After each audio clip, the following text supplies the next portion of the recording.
Building your business strategy has to start with an analysis of what's going on around you in the industry. The only way to know how your business offering will appeal to your customers is to understand how your competitors compare to your offering. This doesn't mean you need to spend a lot of time focusing on the competition. Quite the contrary. This exercise helps you see where your customers are currently being served and where there are gaps. There are two components of industry analysis to research. The first is the competitive landscape. This exercise looks at the dynamics of your local industry. This helps you understand how the competitive market is and the competitive forces that will impact your business strategy. The second is market segmentation. This exercise looks at the important elements in a customer's needs and charts how you and your competitors are positioned to meet those needs. Let's dive into the competitive landscape first. To look at your competitive landscape, we use a framework called Porter's 5 Forces. It discusses 5 forces that detail how competitive a market is. Degree of rivalry among competitors. This looks at if there are businesses that are in a rivalry or direct competition with each other. This usually happens if there's more than one player versus another player. Think of Harry Winston versus Tiffany's.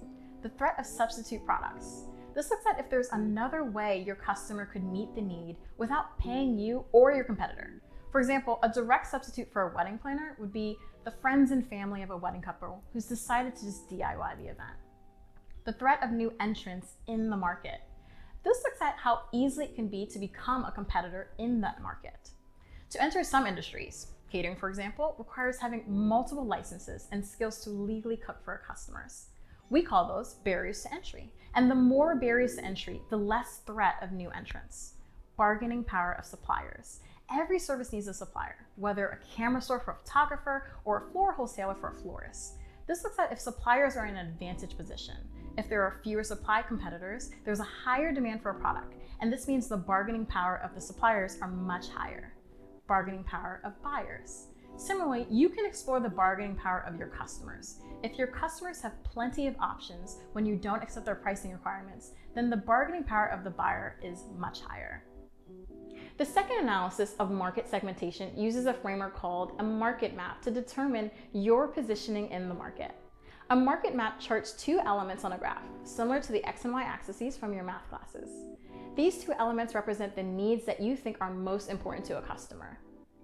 For example, if I'm a makeup artist, I might think my customers care most about paying someone with lots of experience. Someone who's worked with all types of complexions, or someone who can create a camera-ready look that's both natural and glossy. I also may think my customers care about availability, meaning they can easily find time to book me for a wedding. Now, there are some amazing celebrity makeup artists that can create a perfect event look, but celebrity makeup artists aren't readily accessible, so it might be hard to get time with them. Now, there are makeup artists that are easily available, like, for example, someone who works at a salon and accepts walk-ins. While you can book them easier, they may not have as much experience as the celebrity makeup artist. Your market map charts where you fall in between those 2 elements. The goal is to be as close to the upper right-hand corner as possible. Stay there, and you'll meet both needs for the customer. If not, you may want to reconsider your target customer or change your offering to meet the customer's needs. See you in the next chapter.